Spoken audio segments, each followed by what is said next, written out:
Assalamualaikum warahmatullahi wabarakatuh.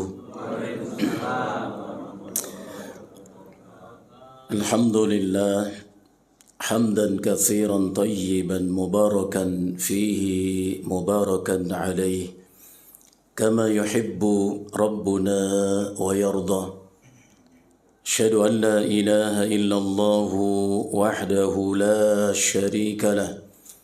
له الأسماء الحسنى والصفات العلى وأشهد أن محمدا عبده ورسوله وحبيبه وأمينه على وحيه أرسله كافة للناس بشيرا ونذيرا وداعيا إلى الله بإذنه وسراجا منيرا بلغ الرسالة وأدى الأمانة ونصح الأمة وجاهد في الله حق جهاده وعبد ربه حتى أتاه اليقين صلوات الله وسلامه عليه وعلى آله وأصحابه ومن اهتدى بهديه واستنى بسنته وسار على نهجه إلى يوم الدين أما بعد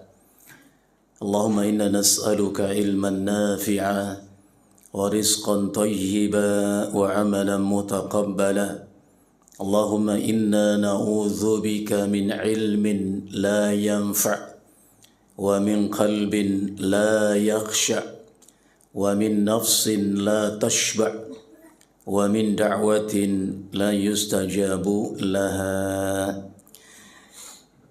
Bapak-bapak dan ibu-ibu, saudara-saudaraku yang saya hormati dan yang saya muliakan, kita memuji Allah Jalla wa'ala karena memang Allah dialah ahlus sana, karena Allah dialah yang berhak untuk dipuji, dia yang punya hak untuk dipuji.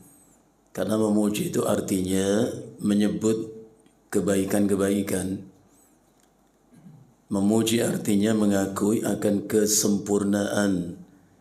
Dan tentu pemilik mutlak dari semua kebaikan dan kesempurnaan ialah Allah. Karena kita memuji Allah. Kendatipun demikian, seindah apapun pujian kita, bahkan sebanyak apapun pujian kita, belum sepadan dengan hak Allah untuk dipuji, belum setara dengan hak Allah untuk dipuji. Karena itu Nabi SAW dalam untayan doa beliau mengucapkan, Allahumma inni a'udzu biridhaka min sakhatik wa bimu'afatika min uqubatik wa bika minka la uhsi thana'an 'alaika anta kama afnaita ala nafsika. Nabi mengatakan, Allahumma inni a'udzu biridhaka min sakhatik, ya Allah, aku memohon perlindungan kepadamu dengan ridhamu dari murkamu. Minta apa? Minta ridha. Orang sudah Allah ridha, tidak akan pernah Allah murkai. Wa bi mu'afatika min uqubatik, dan aku memohon perlindungan kepadamu ya, dengan ampunan dan maafmu untukku dari azab dan siksamu. Orang yang sudah Allah ampun, Allah maafkan, tidak akan Allah azab, tidak Allah siksain. Wa bika minka, dan aku meminta perlindungan denganmu darimu.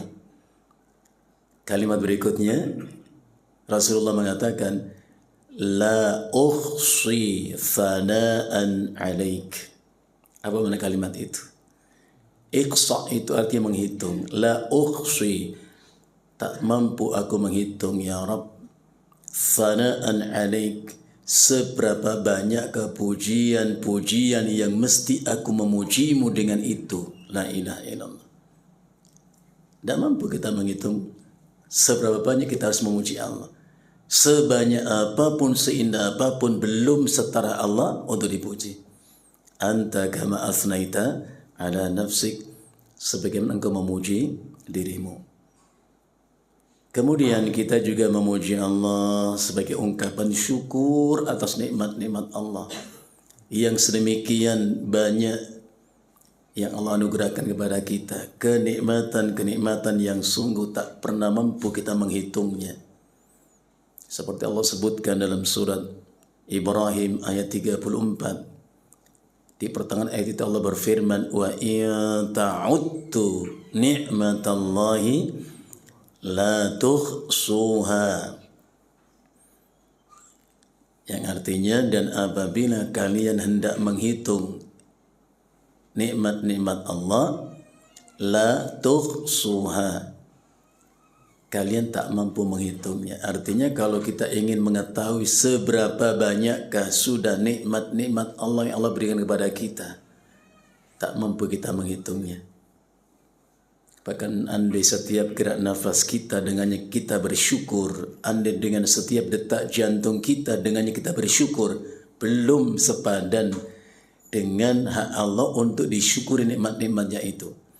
Maka Al-Imam Abul Fida Al-Hafidh Ibnu Katsir dalam tafsirnya ketika menjelaskan ayat ini, wa in ta'uddu ni'matallahi la tuhsuha, beliau menurunkan satu riwayat yang menarik untuk kita renungkan dan kita ambil sebagai pelajaran. Beliau menurunkan satu riwayat di mana Nabiullah Daud alaihissalam dalam munajatnya, Nabi Daud mengucapkan, ya Rabb, kaifa ashkuruka wa syukri laka ni'matun minka alayya. Kalimat sederhana, tapi kalau direnungkan jadi indah gitu. Ya Rabb, kaifa ashkuruka, ya Allah, bagaimana mungkin aku mampu mensyukuri nikmat-nikmatmu sebanyak itu untukku. Wa syukri laka nikmatun minka aliyya, sedangkan syukurku kepadamu saja itu sudah merupakan nikmatmu untukku. Coba kita renungkan. Bagaimana mungkin aku mampu bersyukur kepadamu ya Rabb atas nikmat-nikmatmu sebanyak itu untukku, sedangkan syukurku kepadamu saja itu sudah merupakan nikmatmu untukku. Jadi nikmat itu bukan sekedar apa yang Allah berikan kepada kita. Tergerak hati untuk bersyukur itu nikmat yang juga meski disyukuri. La ilaha illallah gitu. Kan banyak kita mengenai nikmat itu yang kita diberikan Allah kepada kita, harta, begini, kemudahan, nikmat. Keinginan bersyukur itu nikmat, keinginan untuk ibadah itu nikmat, yang juga meski disyukuri. Allah menjawab, Al-ana qad syakartani ya Daud. Nah, sekarang engkau sudah bersyukur kepada wahai Daud. Ya'ni bi'tirafika 'ala taqsiri an ada'i syukri, yaitu dengan pengakuanmu atas ketidakmampuanmu bersyukur kepadaku atas nikmatku sebanyak itu untukmu. Ayo kita munculkan keinginan untuk bersyukur kepada Allah. Atau kita yakin kalau kita bersyukur, apa? Allah akan tambah nikmat-nikmatnya itu untuk kita. Kan begitu? Apal kita ayatnya bukan? Surat Ibrahim ayat 7 itu. Ya, la in syakartum la azidannakum. Kalian bersyukur aku tambah. Nas'alullah al-'afwa wal 'afiyah. Mudah-mudahan Allah Subhanahu wa taala senantiasa membimbing kita untuk pandai-pandai bersyukur kepadanya atas nikmat-nikmat yang dianugerahkan untuk kita dan untuk kedua orang tua kita. Membimbing kita beramal salih, amal yang diridhainya, dan semoga kelak di mahsyar akan kumpulkan kita dengan rahmatnya bersama hamba-hambanya yang salih. Seperti doa Nabi Sulaiman alaihissalam yang Allah berikan di surat An-Naml itu. Sulaiman mengucapkan, Rabbi auzi'ni an ashkura ni'matak. Ibnu Katsir mengatakan auzi'ni itu artinya alhimni. Ya Allah, bimbinglah aku, ya Allah ingatkanlah aku, ya Allah ajarkanlah aku agar ku selalu bersyukur atas nikmat-nikmatmu allati an'amta alayya, nikmat-nikmat yang kau anugerahkan untukku, wa ala walidai, dan juga untuk kedua orang tuaku. wa an a'mala salihan tardahu, dan bimbing pula aku ya Allah untuk senantiasa beribadah, beramal salih, amal yang kau ridhai. Wa adkhilni bi rahmatika fi ibadika salihin, dan bimbing aku ya Allah dan kumpulkan aku ya Allah dengan rahmatmu bersama hamba-hambamu yang salih. Nas'alullah al-afwa wal afiyah. Bapak-bapak dan ibu-ibu yang saya hormati, saya muliakan, Allah Subhanahu wa taala hadirkan Al-Qur'an memang untuk membimbing kita gitu ya. Bagaimana kita menapaki kehidupan ini, bagaimana mensikapi hidup ini. Karena manusia memang suka lalai gitu. Ya. Al-Qur'an itu hadir untuk mengingatkan kita. Ingat dalam Al-Qur'an Pak, Ibu, disebut Allah kita manusia dengan beberapa sebutan.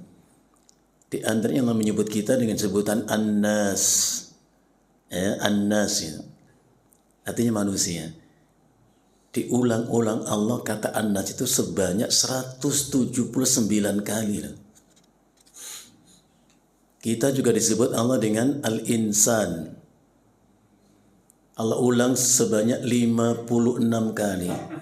Yang kedua, kata diksi ini atau kata ini menunjukkan sifat asasi manusia yang sering lupa. Ya. Sehingga ulama mengatakan summiyan nasu likasratin nisyan. Manusia disebut manusia karena sering lupa. Apa yang dibutuhkan kalau kita lupa? Minta diingatkan gitu. Minta diingatkan. Al-Quran hadir mengingatkan kita. Di antaranya kita bisa membaca misalnya surat Az-Zariyat ayat yang ke-20 dan 21. Jadi setiap ayat itu mengingatkan kita sebetulnya. Cuman kita kurang peka memahami ayat-ayat itu. Surat Az-Zariyat ayat yang ke-20 21. Allah berfirman, A'udzu billahi minasyaitonir rajim.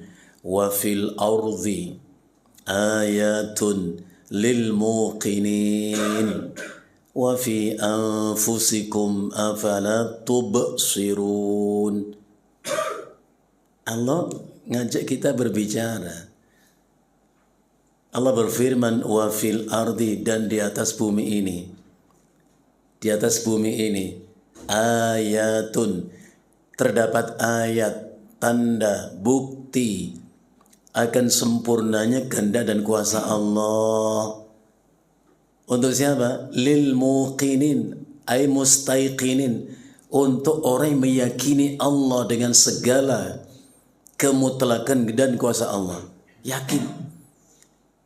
Jadi Allah sebut kata bumi, dan di atas bumi ini. Kalau Bapak Ibu ditanya, Ibu Bapak kita sekarang di mana? Di bumi kah atau di dunia? Kira-kira Bapak masih ingat atau sudah lupa jawabannya?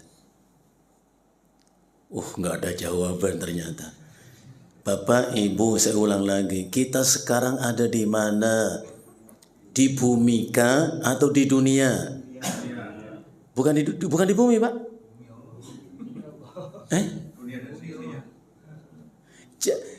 Bapak memang menjawab, tapi kayaknya menggambarkan kebingungan ya, Pak ya. Yang jelas dong, pertanyaan kan sederhana saya tanya. Bapak, Ibu, kita sekarang sedang di manakah? Di bumi atau di dunia? Di dua-duanya lebih bingung lagi. Dan lebih gampang lagi pertanyaan saya. Nabi Adam, bapak kita, Hawa ibu kita, dulu di surga. Karena berbuat maksiat, Allah katakan itu, fa'asa Adamu rabbah, dia maksiat kepada Allah. Enggak tunduk, enggak taat kepada Allah. Udah diingetin lupa ya. Wa laqad ahidna ila Adama min qabl fanasi wa lam najid lahu azma. Surat Toha 115. Sungguh kami telah perintahkan Adam, kami ingatkan Adam. Bertempat tinggallah kau dan istrimu di surga. Makan apa yang kau suka di surga ini. Tapi ingat, jangan dekati pohon yang satu ini. Kau akan menjadi orang yang sengsara. Lupa Adam. Fanasi kata Allah. Lupa dia. Maka dicipta manusia karena sering lupa. Adam aja lupa di surga.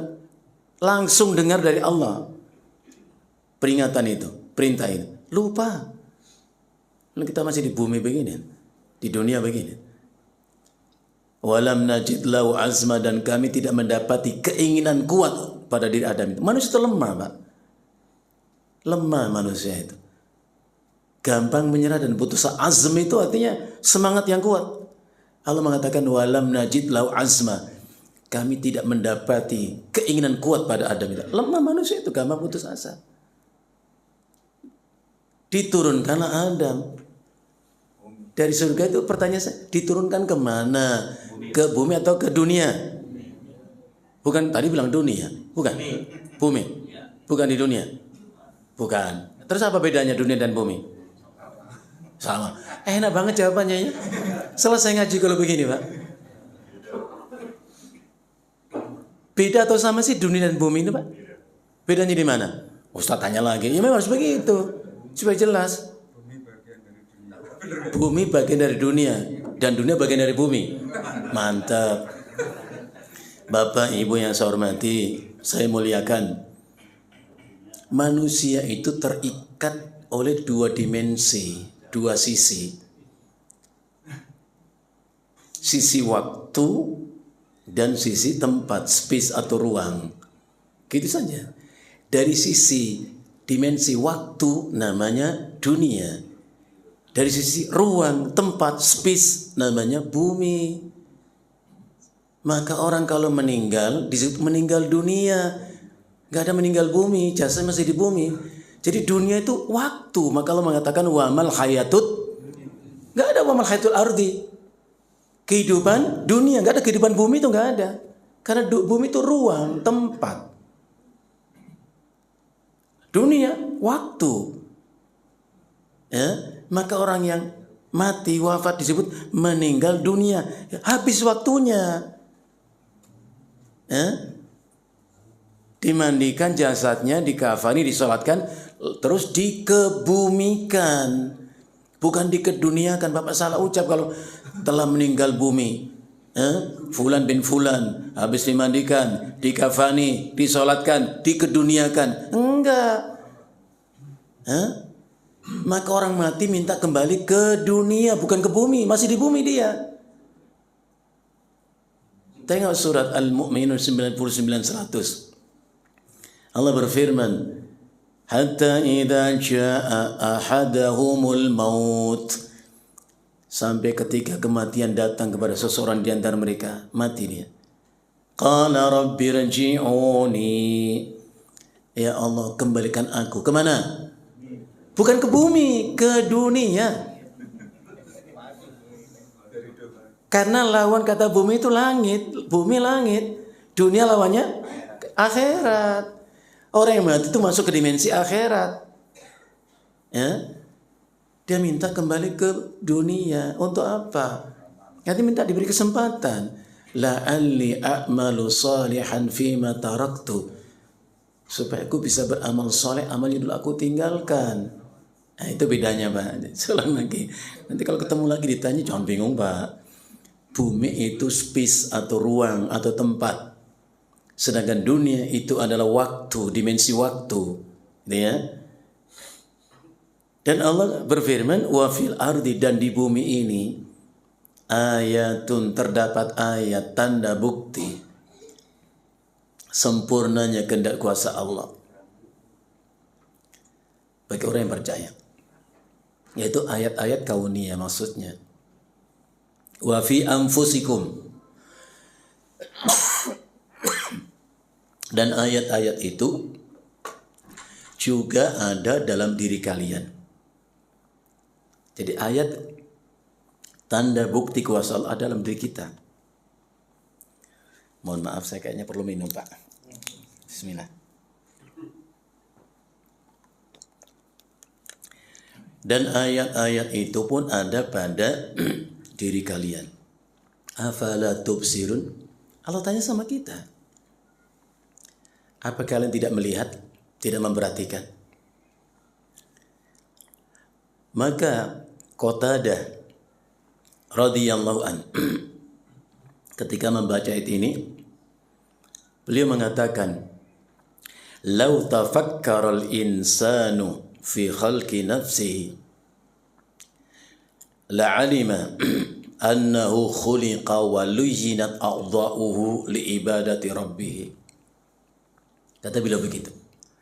Andai manusia itu mau berpikir saja, mau merenung sejenak saja, melihat ciptaan Allah yang berupa dirinya, diri kita ini, maka dia akan mengetahui ya bahwa ia dicipta dan luyyinat a'dha'uhu, dibuat apa? Fleksibel anggota tubuhnya.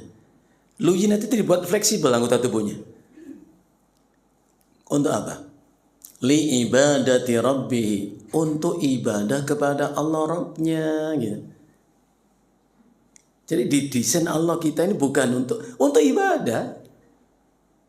Tapi kadang manusia kenapa ya? Kalau dengan musik dangdut, lentur gerakan tubuhnya, goyang sana, goyang sini. Tapi kalau waktu adzan kok jadi kaku begini tubuh ya Pak ya? Sulit melangkah ke masjid, kenapa ya? Masya Allah.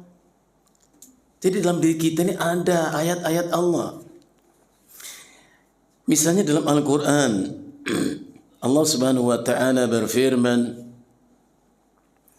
surat Ar-Rum ayat 54. Surat Ar-Rum ayat 54. Allah berfirman, Allahu alladhi khalaqakum min dha'fin thumma ja'ala min ba'di dha'fin quwwah. ثم جعل من بعد قوة ضعفا وشيبا يخلق ما يشاء وهو العليم القدير. Allah ngasih tahu kita di sini ada ayat Allah, tanda kekuasaan Allah. Allah berfirman, Allahul ladzi khalaqakum min dha'fin. Allah, dialah yang mencipta kalian yang semula dalam keadaan lemah. Lemah manusia itu. Thumma ja'ala min ba'di dha'fin quwwatan. Seiring berjalannya waktu, yang lemah itu kemudian Allah jadikan kuat. Bayi itu lemah, kemudian menjadi anak remaja, kuat Pak. Ya, panjat gunung, panjat tebing, naik pohon, goes sepeda kemana-mana. Kuat Pak. Tapi itu ibarat kenapa lemah ya Pak ya? Lari 5 kilometer bisa. Masjid musola 5 meter nggak berdaya. Kenapa sih? Coba jawab. Ada orang goes Pak sepeda dari Tambun Pak, dari Bekasi sampai ke Cianjur Pak, bayangkan jauhnya. Ke Jatinangor, Bandung sana bisa Pak. Masjid ya Allah 5 meter. Adzan kedengaran, posisi masjid ketahuan. Nggak berdaya Pak. Apa yang harus kita katakan? Apa yang harus kita katakan? Berarti Anda butuh bantuan tetangga ya. Ditandu, nanti diantar ke masjid ya Pak ya. La ilaha illallah. Bukankah indah selagi bisa ke masjid? Jalan sendiri Pak, nggak usah ditandu Pak. Ya ilaha illallah. Yang lemah Allah jadikan kuat. Thumma ja'ala min ba'di quwwatin dha'fan wa syaibatan. Yang kuat itu kemudian seiring dengan perjalanan waktu Allah jadi kembali lemah dan beruban. Lihat diri kita. Siapapun kita coba tengok, bandingkan dengan 20 tahun yang lalu. Rambut masih hitam ya. Minyak rambut begitu harum, sisiran rapi. Coba lihat sekarang. Yang putih. Ya begitu, memang kuncinya begitu. Yang penting sehat, betul Pak. Saya suka mengatakan, nggak mungkin kita mengatakan, ya Allah, jangan buat aku tua. Nggak mungkin, itu sunatullah. Yang minta adalah sehat, bisa. Itulah manusia. Maka coba kita merenung. Manusia itu Bapak Ibu semakin bertambah usia, semakin bertambah lemah penglihatan matanya, agak buram. Apa pelajaran kita ini? Apa yang Allah ingatkan dengan itu? Supaya kita manusia tidak hanya melihat keindahan, kemewahan dunia dengan segala macam artificialnya itu, kemewahannya itu. Jangan. Allah ngajarkan kepada kita, tengok sisi lain daripada kehidupanmu, yaitu akhirat. Semakin bertambah usia kita manusia, tanggal satu demi satu gigi kita gitu. Ngasih kita pelajaran hidup, jangan hanya mengunyah, menikmati makan dunia. Biarkan lisan kita sedap lezat berzikir kepada Allah, memuji Allah, baca tasbih, tahmid, tahlil. Semakin bertambah usia, semakin lemah tubuh kita. Kalau sudah duduk, agak susah berdiri. Memberi pelajaran kepada kita, biarkan kita bila lama duduk untuk berzikir kepada Allah. Duduk di atas sajadah, ingat Allah, banyak harus kita syukuri. Semakin bertambah usia kita manusia, kadang suka sensitif perasaan kita, suka tersinggung Pak, suka marah. Memberi kita pelajaran apa di situ? Bahwa kalau kita hanya bersandar harap kepada manusia, akan banyak kita kecewa Pak, suka marah kita. Kalau kita hanya minta kepada manusia, kita kecewa dan marah. Pelajaran kita adalah hanya kepada Allah bila kita bersandar harap, Allah tidak akan kecewakan harapan kita. Hanya pada Allah kalau kita minta, Allah nggak sia-siakan permintaan kita. Ini pelajaran, melihat diri kita ada pelajaran. Maka Al-Imam Abul Abbas Ahmad ibn Abdurrahman ibn Qudam al-Maqdisi rahimahullah, di dalam kitab Mukhtasar Minhajil Qasidin, beliau mengatakan, wa man arafa qalbahu wa nafsahu arafa rabbahu, maka siapa yang mengenal, mengetahui, memahami siapa dirinya, bagaimana kondisi hatinya. Jadi jangan penampilan fisiknya saja.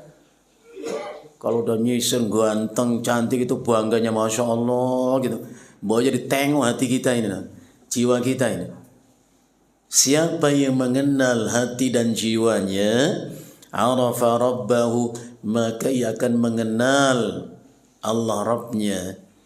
Dia kenal dan mengerti untuk apa dicipta oleh Allah.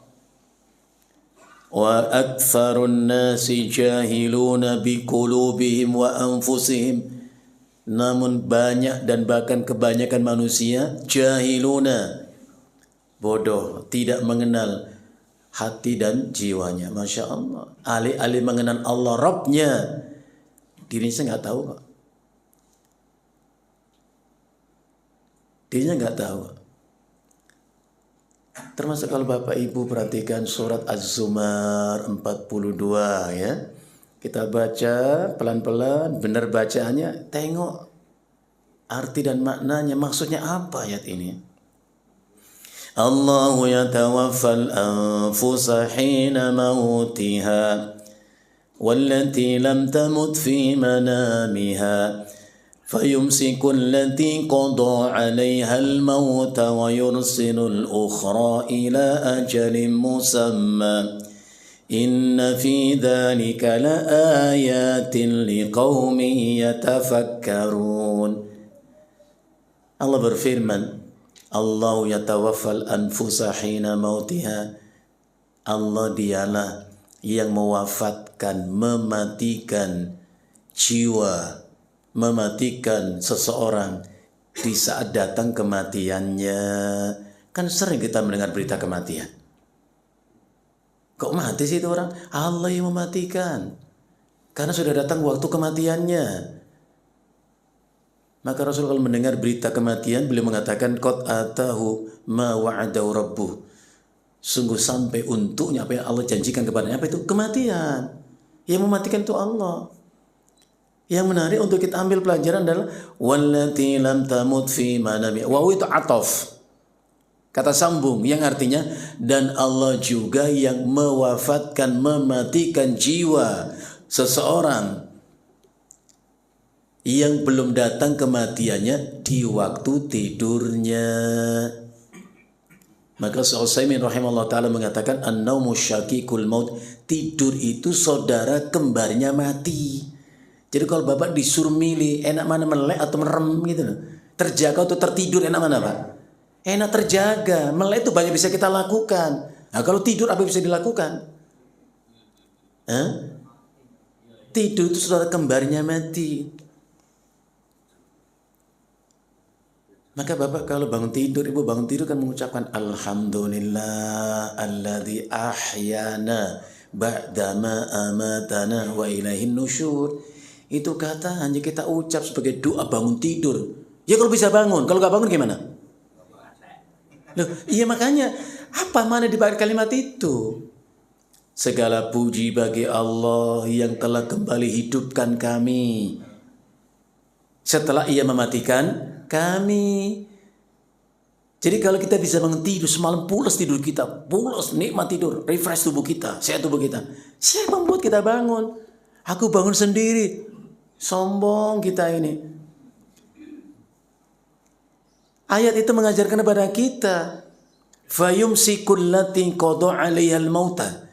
Dan Allah tahan jiwa orang yang sudah ditetapkan kematiannya, enggak kembali ke raga itu Bapak. Roh sudah terpisah dari jasad orang itu. Wa yursilul ukhra.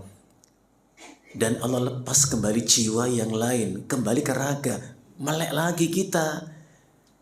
Nah, jadi bukan mau kita bisa bangun, mau kita, apa arti mau kita kalau enggak mau? Maka bersyukur harusnya bisa bangun tidur semalam istirahat, capek lelah kita hilang sudah. Kita ucapkan Alhamdulillah alladzi ahyana ba'dama amatana. Segala puji bagi Allah yang telah hidupkan kembali kami setelah ia matikan kami. Wa ilaihin nusyur, dan kepadanya kami kembali.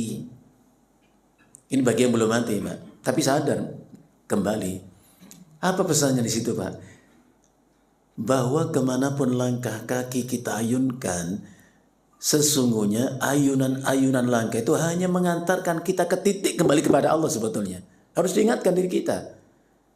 Mau ke utara, ke selatan, ke timur, barat. Langkah-langkah itu hanya mengantarkan kita sampai kepada titik akhir perjalanan hidup kita. Di situ kita kembali kepada Allah. Kalau mendengar saudara, tetangga meninggal, lebih tepat lagi kita mengatakan, Inna lillahi. Sungguh kami hanyalah milik Allah. Kami milik Allah. Kita itu milik Allah, bukan milik kita sendiri. Sombong kita mengatakan, dunia milik saya, harta. Apa sih kita miliki? Jiwa raga kita milik Allah kok. Inna lillahi, sungguh kami milik Allah. Wa inna ilaihi rajiun. Nusyur itu sama dengan rujuk kembali kepada Allah. Ya? Jadi perjalanan waktu ini mengajarkan kita siapa kita sesungguhnya. Kalau Anda mengenal diri Anda mengenal Allah, Rabb Anda gitu. Kalau kita nggak tahu siapa kita, Masya Allah. Kembali ke Allah itu berarti ke akhirat. Dan dalam surat Az-Zariyat, ya, termasuk dalam surat apa? Banyak beberapa ayat Allah ingatkan kita. Surat Al-Hadid misalnya, ayat yang ke-20. Allah ingatkan kita, wa fil akhirati adzabun syadidun wa maghfiratum minallah wa ridwan. Allah kasih tahu kita ada akhirat ya.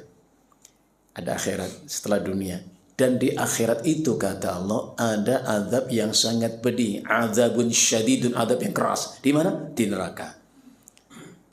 Yang kedua, wa maghfiratum minallah wa ridwan. Dan di akhirat itu ada ampunan dan ridha Allah. Di mana? Di surga. Di akhirat cuma ada 2 tempat kok. Imma surga wa imma neraka. Maka Allah berfirman di ayat yang lain, fariqun fil jannati wa fariqun fis sa'ir. Sebagian manusia di surga, sebagian di neraka. Masya Allah. Ya itu harus diingat. Oleh karena itu Al-Imam At-Tirmidzi dalam kitab sunannya, Al-Imam Ibnu Majah juga dalam kitab sunannya menyebutkan satu riwayat yang diterima dari as-sahabi al-jalil, yakni Mu'adz ibnu Jabal radhiyallahu an. Ada sahabat Nabi namanya Mu'adz ibnu Jabal radhiyallahu an. Mu'adz ini menarik untuk kita ambil pelajaran, Bapak. Mu'adz ini asli kelahiran Madinah, Al-Ansari ya. Orang Madinah asli dia. masuk Islam itu ketika ia berumur 18 tahun dan wafat umur 33 tahun. Hanya 15 tahun ia dalam Islam itu. Allah wafatkan kemudian dalam peristiwa Ta'un Amwas itu. Di masa kekhalifahan Umar bin Khattab dikirim pasukan ke Syam itu. Ada wabah penyakit, beliau meninggal. Umurnya muda, 33 tahun, Pak. Kendati pun demikian, Rasulullah SAW pernah mengatakan, ya'ti Mu'adzun yaumal qiyamah amamal ulama biratwatin. Mu'adz itu nanti dibangkitkan Allah dari kiamat. Posisinya paling depan di antara para ulama umat ini. Saking mulianya. Itulah Mu'adz bin Jabal. Apa artinya? Mulia manusia ternyata bukan karena umur loh, Pak. Karena ilmu. Surat Al-Mujadilah Allah berfirman, yarfa'illahu allazina amanu minkum wallazina utul ilma darajat. Allah ngasih tahu kita, Allah mengangkat, Allah meninggikan derajat kemuliaan orang-orang yang beriman dan yang diberi ilmu. Wallazina utul ilma, yang diberi Allah ilmu, darajat, dengan tingkatan-tingkatnya luar biasa mulianya itu, Pak. Allah juga berfirman, yu'til hikmata man yasha. Allah memberikan ilmu, al-hikmah kepada siapa yang Allah kehendaki. Wa man yu'tal hikmata faqad utiya khairan katsira. Siapa yang Allah berikan ilmu, ya, maka Allah berikan kebaikan yang banyak. Jadi cari kemuliaan dengan ilmu, bukan dengan harta, apalagi jabatan, Pak. Jauh, Pak. Termasuk Nabi kita sallallahu alaihi wasallam dalam hadis yang dikeluarkan Imam Ahmad dalam musnadnya, Rasulullah bersabda, Inna Allah Ta'ala yu'ti ad-dunya man yuhibbu wa man la yuhibbu. Sungguh Allah itu memberikan dunia, perhiasannya, keindahan, kemewahannya, kenikmatan, kelezatan dunia ini. Kepada siapa Allah berikan? Man yuhibbu wa man la yuhibbu. Allah berikan kepada orang yang Allah cintai dan yang tidak Allah cintai. Apa di balik kalimat itu? Dunia bisa didapatkan siapapun. Maka dalam surat Hud ayat 15 Allah berfirman, "Man kana yuridul hayatad dunya wa zinataha."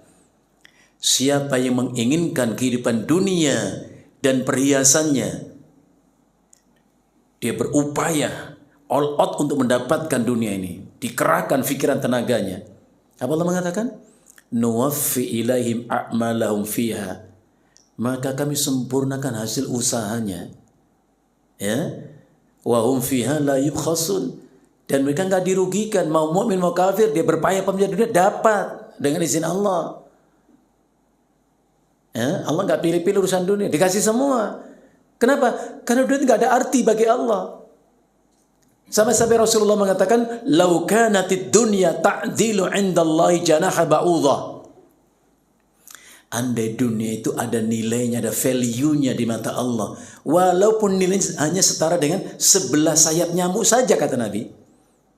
Andai dunia ini, kenikmatan, kemewahan dunia ini ada arti dan nilai di mata Allah, walaupun setara dengan 11 sayap nyamuk saja, kata Nabi, masaqa kafiran jur'ata ma', maka Allah tak akan pernah memberi minum orang kafir barang setetes air saja.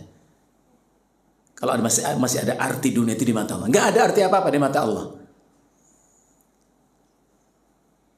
Bahkan Nabi pernah dalam perjalanan bersama sahabat, Bapak Ibu, di kota Madinah, melintasi pasar itu ya.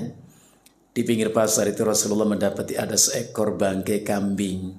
Bangkai kambing cacat telinganya. Mungkin hilang sebelah telinga itu. Rasul angkat bangkai kambing itu dan Rasulullah mengatakan, ayyukum yuhibbu ayyakuna hadha lahu bidirham. Siapa di antara kalian yang mau mengambil ini? Lihat apa ini? Bangkai kambing. Siapa yang mau membelinya? 1 dirham saja. Harga paling murah 1 dirham. Sahabat menjawab, ya Rasulullah, ma minna ahadun yuhibbu ayyakuna lahu bidirham fama nasna'. Lihat sikap sahabat. Ya Rasulullah, rasanya tak seorang pun di antara kami yang mau membelinya, mengambilnya walaupun dengan harga 1 dirham. Untuk apa? Fama nasna'u. Untuk apa? Ya sudah, nggak usah dibeli, nggak usah dibayar. Siapa yang mau ngambil? Sahabat mengatakan, ya Rasulullah, wallahi law kana hayyan kana aiban, fa kaifa huwa bimayyit. Wahai Rasulullah, demi Allah, andai kambing itu hidup saja, kami gak akan ambil, kami gak akan pilih. Kenapa? Dia cacat. Ingat, dia cacat. Lantas bagaimana? Sudah cacat bangkai pula. Menunjukkan apa? Kuatnya penolakan mereka terhadap bangkai kambing itu. Gak tertarik sama sekali. Di situ Rasulullah ngasih pelajaran kepada sahabat dan untuk kita. Apa Rasulullah mengatakan? Wallahi lad dunya ahwanu 'ala Allah min hadhihi 'alaikum. Itu ucapan Nabi. Dan sering saya ingatkan itu. Semua kita mengaku cinta Nabi, cinta Rasulullah, mengaku umat Rasulullah. Tapi gimana kita membuktikan cinta kita kepada Rasulullah? Gak bisa dengan kata, kami pecinta Rasul. Gak bisa. Itu namanya iddi'a'at namanya. Ngaku-ngaku. Apa arti mengaku tanpa diakui, Pak? Ulama mengajarkan kepada kita. Tanda bukti nyata cinta kita kepada Rasulullah itu pertama, al-i'tiqadu bi risalatihi batinan bil qalbi wa zahiran bil lisani. Pertama, kita meyakini Rasulullah itu membawa risalah, membawa syariat. Kita benarkan. Bentuk pembenarannya adalah mengamalkan syariat Nabi itu. Amalkan, itu pembenaran begitu. Enggak mengamalkan syariat Nabi, ya berarti mengingkari dong. Yang kedua, wal amalu bi syari'atihi wattiba'a sunnati, mengamalkan syariat Nabi dan mengikuti sunnah Nabi. Tanda cinta Nabi, Pak. Gimana diikuti? Orang belajar juga nggak kenal sunnah, nggak tahu hadis, gimana mau diamalkan, diikuti? Belajar hadis, ya, fahami dan amalkan. Belajar Al-Quran, fahami dan amalkan. Itu namanya ittiba, mengikuti. Yang ketiga, Pak, tanda cinta Nabi, tasdiquhu fima akhbar, selalu membenarkan apa yang beliau beritahukan. Dibenarkan. Bagaimana membenarkan kalau kita nggak pernah mendengar? Allah berfirman, "Qul sadaqallah", katakan maha benar Allah. Disuruh membenarkan Allah. Apa artinya? Baca ayat, fahami, benarkan ayat itu. Jadi membenarkan setelah kita mendengar, membaca, memahami, oke, saya benarkan. Sadaqallah, maha benar Allah. Ucapan Nabi juga begitu. Dengarkan, fahami, benarkan. Dan yang keempat, tanda cinta Nabi itu adalah taqdimu qawli ala aqwali sairin nas. Utamakan, dahulukan ucapan Nabi dibanding ucapan siapapun manusia, termasuk kita. Nggak mungkin ucapan lebih benar ucapan Nabi, nggak mungkin, aneh saja. Maka Imam Syafi'i mengatakan, idza qultu qawlan wa sunnatu Rasulillah sallallahu alaihi wasallam yukhalifu. Kalau aku mengatakan, idza ra'aitumuni aqulu qawlan, kalau kalian melihat aku, mendengar aku mengatakan satu perkataan, kata Imam Syafi'i, wa qad sahha 'anin nabiy sallallahu alaihi wasallam khilafu, dan terdapat hadis Nabi yang beda dengan ucapanku, fa'lamu anna aqli qad dhahaba, kata akalku sudah hilang, kata beliau. Enggak mungkin seorang muslim mengalahkan ucapan Nabi, apalagi firman Allah, dikalahkan perkataan fulan. Enggak mungkin. Dibacakan ayat, hadis, tapi menurut saya Ustaz, nggak mungkin seorang muslim begitu, itu karakternya itu. Termasuk ucapan Nabi, tadi Bapak Ibu benarkan atau Ibu nggak benarkan, Bapak nggak benarkan. Nabi mengatakan, wallahi lad dunya ahwanu 'ala Allah min hadza 'alaikum. Demi Allah, dunia ini, seindah apapun dunia ini, semegah mewah apapun dunia ini, tidaklah lebih berarti itu di mata Allah melebihi tidak berartinya bangkai kambing di mata kalian. Ucapan Nabi bukan dia. Jadi kita sadarkan diri kita, kalau saya membabi buta menjadi harta sama dengan rebutan bangkai kambing. Coba Bapak bayangkan, Ibu bayangkan. Di pinggir kali ada bangkai kambing busuk, banyak ulat lalat di situ. Orang rebutan. Apa Bapak bilang? Gila. Edan itu orang bangkai kok direbutin. Gitu nggak kira-kira? Tapi kan dunia Ustaz, buka mata kita. Jadi jangan tengoknya dunia. Tadi saya ngulang, saya bilang, kenapa sih semakin tua kok semakin agak kurang terangnya penglihatan kita ya Pak? Kalau nggak percaya coba nanti lomba sama anak kita, cucu kita. Masukin benam ke jarum. Siapa yang duluan? Kita nggak masuk-masuk itu ya. Diemut tetap aja nggak masuk. Hah? Iya, artinya penglihatan kita udah kurang. Apa pelajaran kita di sini? Lamboyo jangan tengok dunia. Ayo cu, anterin kakek, anterin nenek. Mau kemana? Itu adanya katanya mall baru dibuka, grand opening. Mau ngapa gitu loh? Hah? Lihat-lihat doang. Hah? Kok demen banget yang begitu loh? Boy sekali-kali dimanjakan jiwanya bukan hanya raganya. Hah? Saya kata Bapak, tapi Ustadz ini kan memang indah. Ya saya tahu kok. Tapi kan Rasulullah mengatakan, demi Allah dunia seindah apapun, senikmat apapun, tidak lebih berharga berarti di mata Allah. Lebih daripada tidak berartinya bangkai kambing di mata. Itu kata Nabi. Dan Mu'adz bin Jabal dimuliakan bukan karena harta. Apalagi jabatan, enggak. Banyak orang punya jabatan malah bingung kok Pak. Dulu janjinya makanan bergizi, daging, telur, ikan, diganti daun kelor, piye toh Pak? Hah? Gimana ceritanya? Lu bilang ngomong apa dulu ya enggak?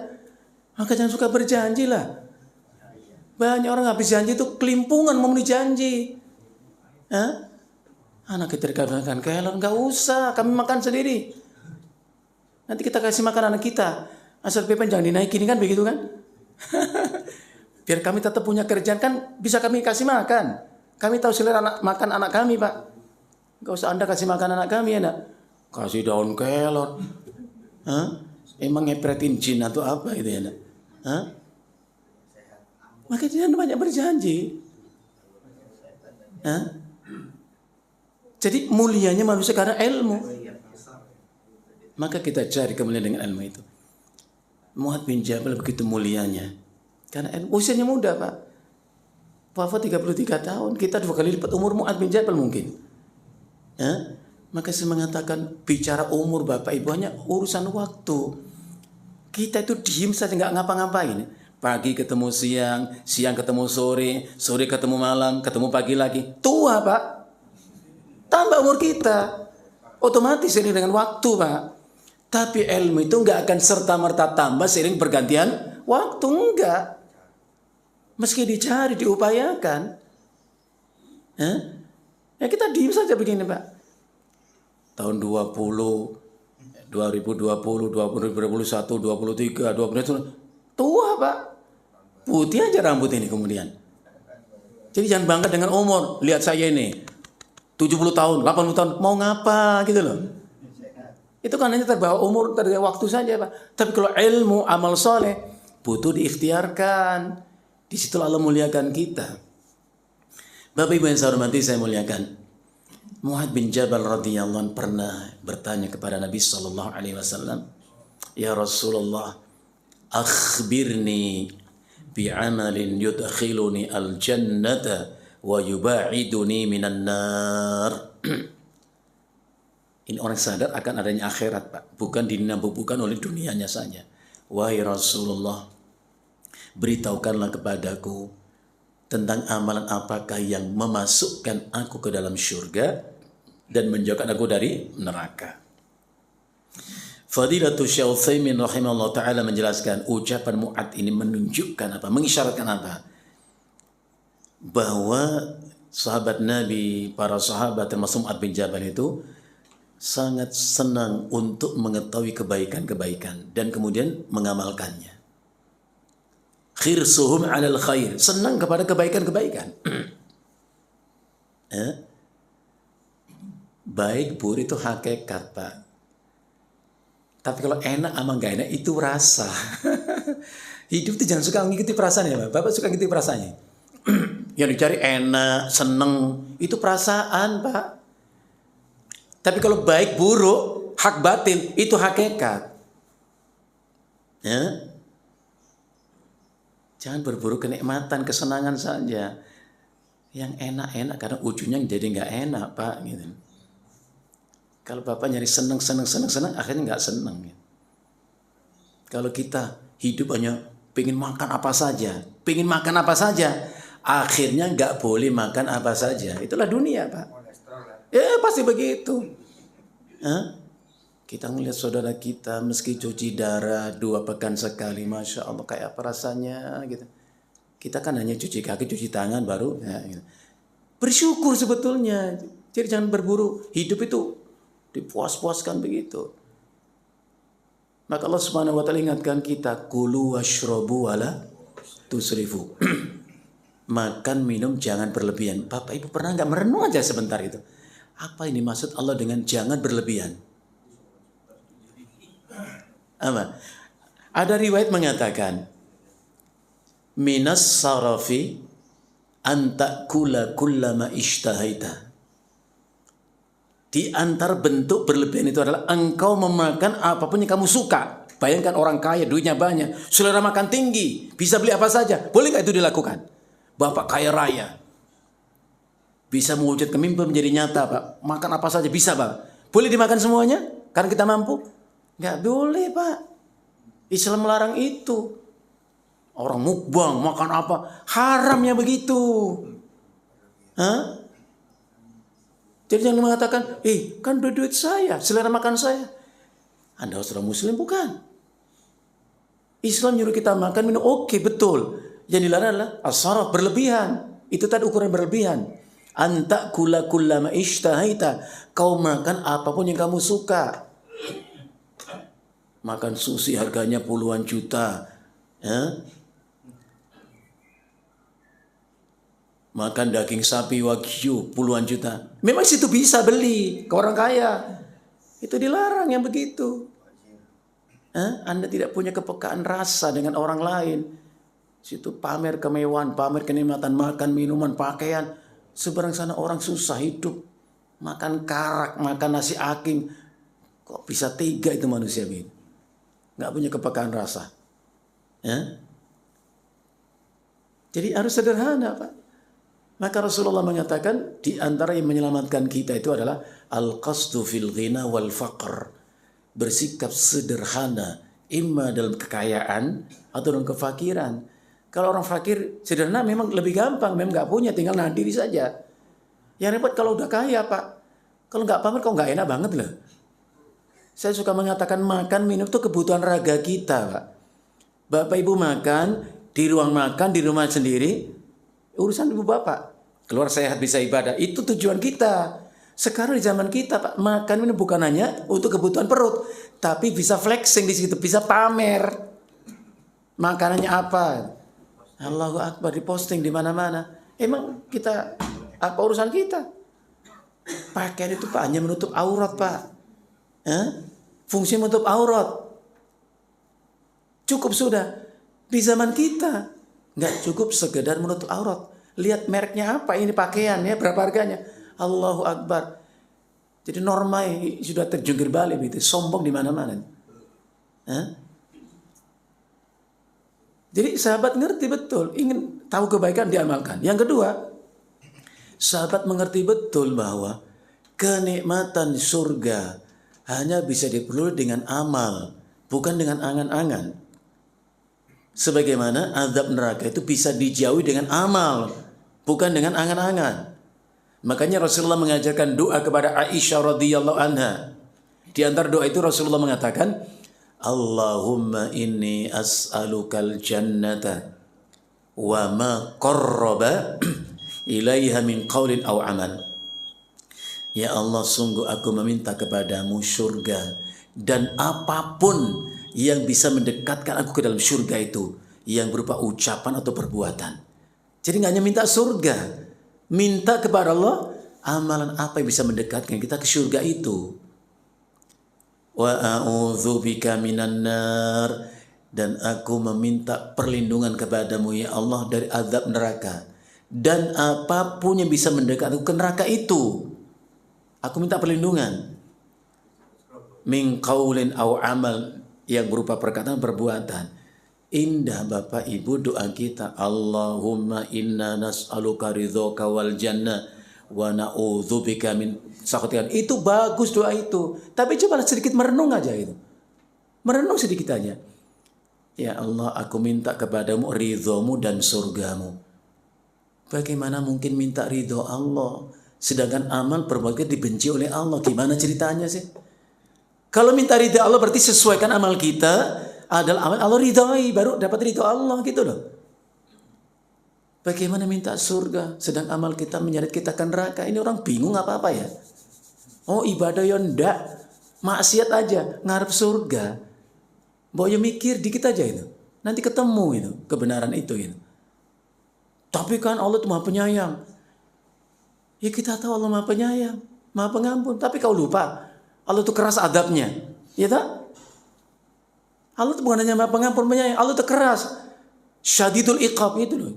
Jadi antara khauf dan roja itu harus ditempatkan yang benar. Jangan hanya roja saja. Ada orang mengatakan, orang nggak berbuat dosa itu mengentengkan sifat Allah Maha Pengampun. Kalau kau yakin Allah Maha Pengampun, buat dosa yang banyak, toh Allah akan ampuni. Ini orang keblinger ya begitu. Ya? Ada yang mengatakan, saya berbuat maksiat kenapa? Saya baik sangka sama Allah. Saya baik sangka khusnudon sama Allah. Ini orang keblinger ini. Ulama kita mengatakan, lau aqsana adhanna bi rabbi la aqsana amalahu. Orang itu kalau baik sangka kepada Allah, mestinya baik pula amal-amalnya. Kenapa? Karena ia yakin bahwa amal baik itu menjadi sebab ia dimuliakan oleh Allah. Dan Allah gak akan sia-siakan amal baiknya itu. Maka dalam surah Al-Kahfi Allah ingatkan kita, innal ladzina amanu wa amilus salihat inna la nudhi'u ajra man ahsana amala. Sesungguhnya orang-orang yang beriman dan yang beramal saleh, kata Allah, sungguh kami tidak akan menghilangkan, menyia-nyiakan balasan kebaikan mereka. Kalau yakin kebaikan kita agak akan hilang sia-sia, pasti kita berbanyak amal baik kita. Atau sebaliknya, kalau adab itu sebab kita diadab oleh Allah, dosa itu sebab diadab kita oleh Allah, maka kita nggak akan lakukan dosa itu. Karena kita ingat Allah berfirman, fakullan akhadna bidzambi. Setiap mereka itu kami azab. Kenapa? Karena dosa-dosa mereka. Jangan kita berbuat dosa tapi nggak apa-apa, Allah Maha Pengampun. Aku baik sangka. Anda keliru, memahami sesuatu itu keliru. Perhatikan perbuatan kita itu sebab Allah ridhoi atau Allah murkai. Perbuatan kita itu sebab kita dekat ke surga atau ke neraka. Itu bisa ditakar, Pak. Maka Imam Ibnu Qudamah rahimahullah ta'ala mengatakan, fahal halaka illa man nasiyal akibata. Bukankah orang yang celaka di akhirat nanti adalah orang yang gak bisa menakar, menimbang akibat perbuatan dia. Harusnya kita bisa menimbang. Saya beramal saleh setiap saat, yang saya ingin amal kebaikan, menebarkan kebaikan. Kita tahu itu amal yang Allah ridhoi, Allah cintai. Tapi kalau kita berbuat dosa, harus tahu juga ini amal Allah benci sebab aku diadab oleh Allah. Harus begitu menakarnya. Maka jangan mengatakan, jangan pernah Bapak Ibu mengatakan gimana nantilah. Jangan gimana nanti. Yang benar itu adalah nanti bagaimana. Beda atau sama? Beda. Tapi banyak kita mengatakan gimana nantilah. Berarti Anda gak mau mikir, kita gak mau mikir itu. Yang benar itu nanti bagaimana. Kalau saya gak ibadah nanti bagaimana. Kalau saya berbuat maksiat nanti bagaimana. Bukan gimana nanti. Salah. Itu sudah sunnatullah. Ya tak?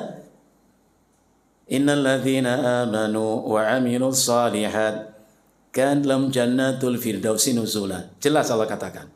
Sesungguhnya orang beriman, beramal soleh adalah surga Firdaus tempat tinggalnya. Gak akan berubah. Itu ketentuan Allah. Ayat 102-nya Al-Kahfi Allah mengatakan, inna a'tadna jahannama lil kafirina nuzula. Dan sungguh kami sediakan jahanam untuk orang kafir sebagai tempat tinggalnya. Kita tinggal memilih sekarang, mau kufur atau mau beriman. Jangan mengatakan saya kafir saja lah, tapi siapa tahu masuk surga. Yang benar apa sikap hidup ini? Hah? Jadi bisa ditakar Pak, amal-amal kita itu. Maka saya sering mengatakan, setiap kita membaca ayat, membaca hadis, jadikan barometer ngukur diri kita sendiri. Misalnya Allah berfirman, Innal abrara lafi na'im, wa innal fujjara lafi jahim. Sesungguhnya orang-orang yang baik, orang yang mulia, al-abrar, itu ditempatkan di surga yang penuh dengan kenikmatan. Wa innal fujjar, sementara orang banyak berbuat dosa, berbuat kemaksiatan, dicampakkan dengan neraka. Gampang Pak. Saya termasuk al-abrar atau al-fujjar. Saya ini orang yang taat atau yang maksiat. Gitu saja, ngukurin gampang kok. Hah? Dan begitu seterusnya. Jadi kesimpulan kajian kita ini sederhana. Jadi siapa yang mengenal dirinya, kenal Allah Pak. Ya, karena dalam diri kita tuh ada ayat-ayat Allah, tanda bukti kekuasaan Allah. Ya, maka tadi saya sebutkan pernyataan Qatadah radhiyallahu an, man ya, law annal insan yatafakkar fi nafsi, kalau manusia mau mikir tentang dirinya, maka dia akan tahu untuk apa dicipta, untuk apa dibuat lentur, fleksibel tubuhnya, untuk ibadah. Dan ibadah kita hari ini akan dibalas di kemudian hari nanti, Pak. Ya gitu ya. Jadi jangan salah menanam, karena apapun yang kita tanam itu yang kita ketam, Pak. Sementara ini Bapak yang bisa kita antarkan, mudah-mudahan cukup membuat kita berpikir dan merenung gitu ya, untuk mengetahui siapa kita. Saya kira gitu Ustaz Mulyadi. Nah. Assalamualaikum warahmatullahi wabarakatuh. Assalamualaikum warahmatullahi wabarakatuh. Mohon penjelasannya Ustaz. Tadi Ustaz mengatakan kan kita semua kembali kepada Allah. Nah. Tetapi Ustaz, saya pernah mendengar ini Ustaz, mohon keterangannya. Orang memuja dunia Ustaz. Belum waktu yang meninggalkannya diambil setan, gimana Ustaz?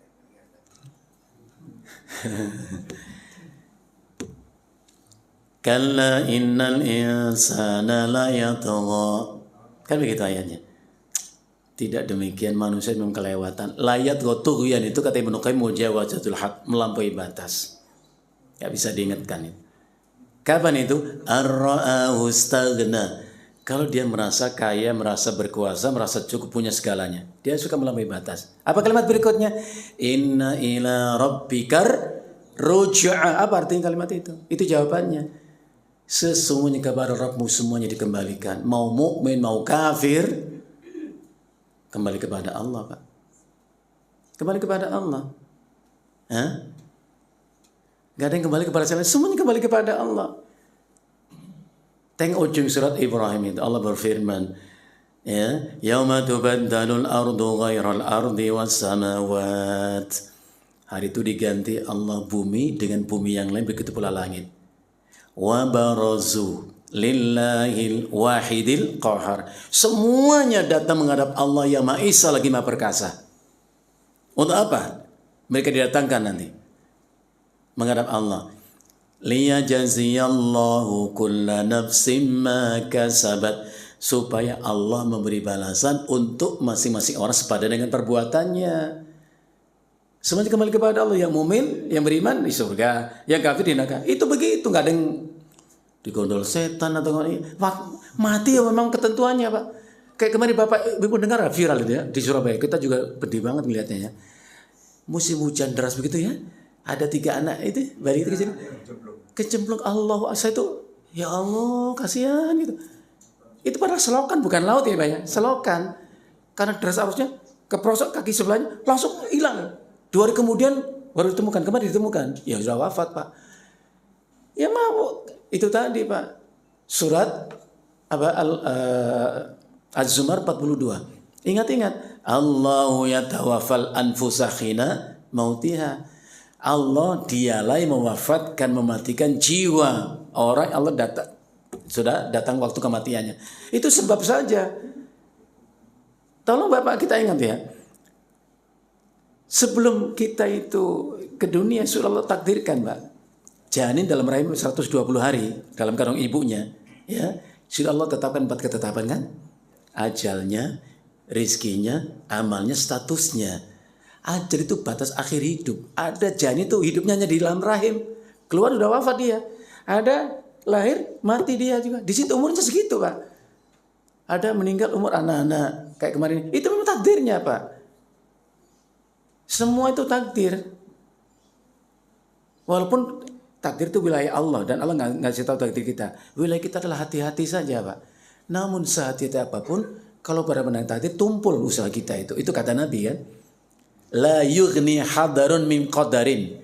Tak akan berguna kehati-hatian kalau berhadapan dengan takdir. Itu cara Allah membuat orang itu kembali kepada Allah. Ada orang mati karena kecelakaan, kayak longsor di beberapa daerah tertimpa, ada banjir, orang hilang. Itu pun takdir, Pak, semuanya. Jadi takdir kehidupan Allah sudah sertakan takdir kematian. Yang menarik, ajal itu maktubun baina ainai. Tertulis di antara kedua kening kita di sini, Pak. Ini kalau lihat ini ada botol ini. Ada expirednya. Baru keluar dari pabrik, baru diisi, langsung ditulis. Best before itu. Bagus digunakan sebelum. Sudah ada. Enak ajal namanya, Pak. Semua kita ada ajal. Dan termaktub di antara kedua pelipis mata kita. Makanya Rasulullah mengatakan, malaikat maut itu melihat wajah kita 70 kali sehari semalam. Hadis. Bukan kok sampean ganteng, ayu ya, bukan. Ngelihat di sini. Tengok expired dan tepat waktu, Pak. Maka Allah mengatakan wali kulli ummatin ajal fa idza ja'a ajaluhum la yastakhiruna sa'atan wa la yastaqdimun. Ada orang mati karena kecelakaan, bahkan orang mati karena tidur, Pak. Tidur enggak bangun lagi, Pak. Mati dia. Pada semalam masih sehat walafiat. Itulah ajal. Kita enggak usah mikirin kapan mati, di mana mati, udah muqaddar. Orang cerdas itu siapa kata Nabi? Orang banyak mengingat mati. Masya Allah, hari ini saya senang tinggal di rumah walaupun gak megah bersama istri anak-anak itu. Merenung, Pak. Tapi nanti kan suatu saat aku harus pergi meninggalkan mereka gitu. Gimana ya? Renung, Pak. Ingat mati itu dimuliakan Allah dengan 3 kemuliaan. Pertama, ta'jilu taubat. Kita tergerak untuk segera taubat, Pak. Banyak istighfar. Yang kedua, qanaatul qalbi. Punya hati yang ridho dengan pemberian Allah. Yang ketiga, kalau banyak ingat mati itu apa? Dimuliakan Allah dengan apa? Nasyatul ibadah. Semangat ibadah. Kalau kita malas ibadah, ingat mati. Butuh alat peraga. Sana datang ke kuburan. Tengok kuburan itu. Ini orang mati. Dulu juga orang kaya. Ada yang pejabat. Ada orang melarat juga di situ. Mati semua. Ya? Nah, kalau sekarang di atas kuburan, apa nggak mungkin saya masuk ke kuburan itu? Ya? Yang hari ini ziarah kubur, nanti diziarahi, Pak. Jadi butuh alat bantu untuk menyadarkan kita. Sampai-sampai Rasulullah mengatakan kafa bil mauti wa idzan. Cukup kematian seseorang itu menasihatimu. Ini paling sibuk kalau orang tetangga mati, ikut mandiin, ikut mengkafan, ikut gotong jenazah, tapi nggak ngambil pelajaran. Nabi mengatakan kafa bil mauti wa idzan. Cukup mati orang itu mengingatkanmu. Ya Allah, tenda duka terpasang di depan rumah tetangga saya, ada kursi berderet, tengok di sini sedih. Suatu saat nanti itu bergeser ke rumah saya. Mikir saja. Saya takut nanti mati beneran. Ya nggak langsung mati, Pak. Mati sih pasti nggak langsung mati, Pak. Justru banyak orang mati nggak pernah mikir gitu loh. Hah? Ada orang mati nggak mikir sebelumnya kalau dia mati gitu. Bahkan malaikat maut mengatakan, Al-Marsi disebutkan, Pak. Malaikat maut mengatakan apa? Ajibtu li ibni Adam bu'istu li aqbida ruha wa yadhaku. Aku heran ngelihat manusia. Aku diutus oleh Allah mencabut ruhnya, lah kok ketawa-ketawa dia. Kan banyak peristiwa. Sepersekian detik sebelum orang itu mati, dia berpesta pora dan sebagainya. Hati-hati. Siapa yang merasa aman dari kematian? Kalau mati dalam ibadah, alhamdulillah itu mau kita. Takutnya kita dalam kepleset, dalam kemaksiatan, mati datang. Innalillah. Makanya orang cerdas itu bukan yang banyak duitnya, Pak. Bukan yang banyak hartanya, bukan. Rasulullah mengatakan, Al-kayyisu mandana nafsahu wa amila lima ba'dal maut. Orang cerdas itu orang bisa menundukkan hawa nafsunya dan banyak beramal untuk kematiannya nanti. Karena mati itu pasti, Pak. Bahkan Rasulullah sendiri mengatakan, kullu ma huwa atin qaribun. Setiap apa yang dipastikan kedatangannya itu namanya dekat. Bapak Ibu mati itu pasti enggak? Mas, pasti itu, kata Allah. Berarti dekat. Wa innamal ba'idu ma laysa bi'at. Jauh itu kalau nggak mungkin datang. Bapak sebagai karyawan, pegawai, pejabat, gajian tanggal 25 misalnya, tiap bulan. Sekarang tanggal 1. Deket Pak gajian itu, tinggal hitung hari, nanti dapat gajian. Jadi segala yang dipastikan kedatangannya, itu namanya dekat. Kiamat pasti? Pasti. Berarti dekat kiamat itu. Oke, saudara, enggak masih jauh. Ngapain ribut? Itu kaidah Pak. Apa yang dipastikan kedatangannya, maka disebut dekat.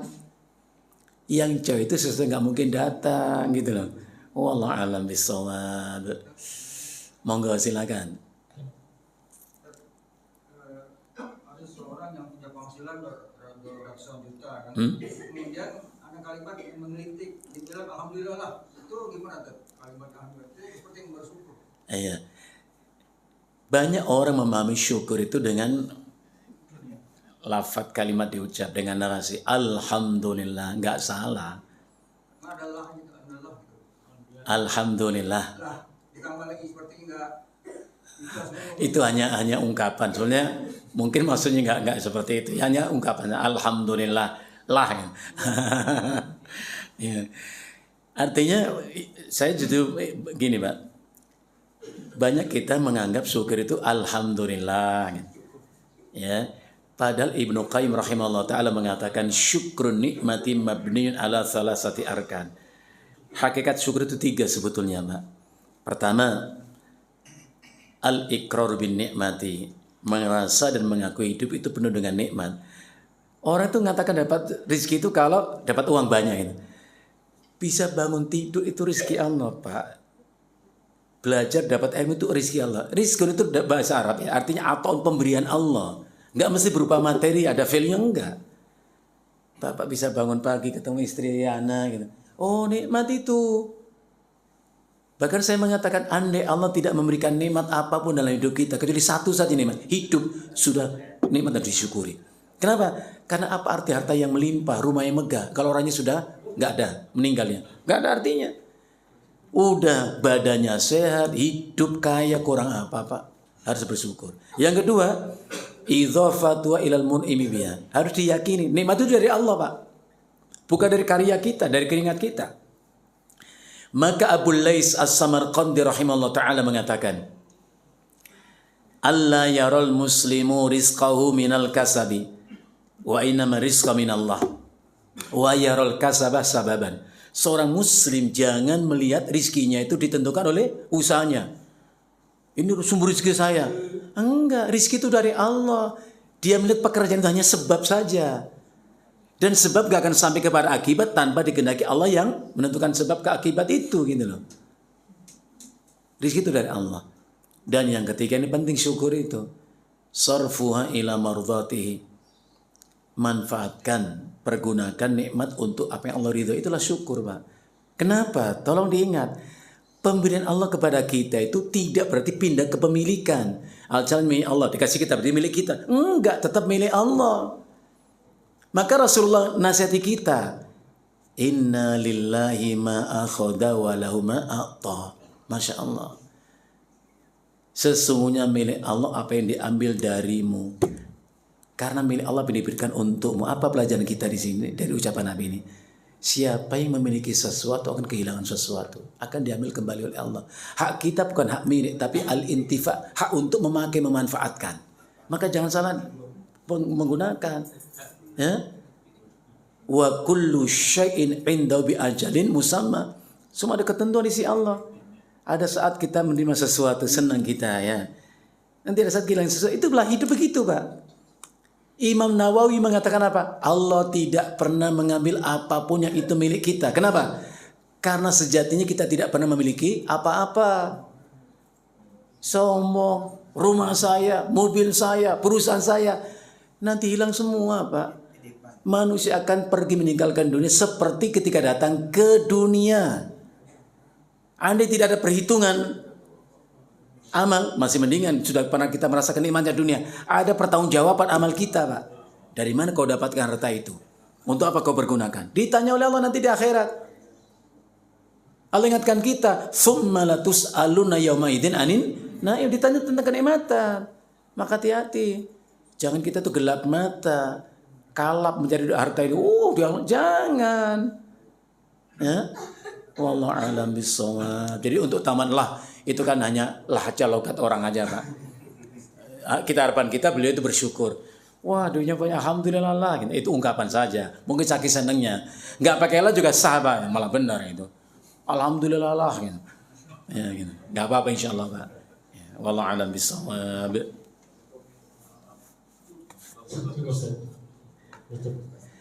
Nah, akhirnya kepada Allah kita berharap. Mudah-mudahan kita diberi Allah kesadaran untuk tetap istiqamah, ya, memahami syariat Allah yang begitu mulia. Hanya dengan taat kepada Allah dan Rasulnya itulah jalan dan pintu keselamatan. Jangan Bapak Ibu kiranya hasrat kita untuk merengkuh kenikmatan dunia, lupa kita nggak tahu siapa dari kita, lupa untuk apa dicipta oleh Allah. Nas'alullah al-'afwa wal 'afiyah. Sallallahu ala nabiyyina Muhammadin wa ala alihi wasallam. Subhanakallahumma bihamdika asyhadu an la ilaha illa anta astaghfiruka wa atubu ilaik. Assalamualaikum warahmatullahi wabarakatuh.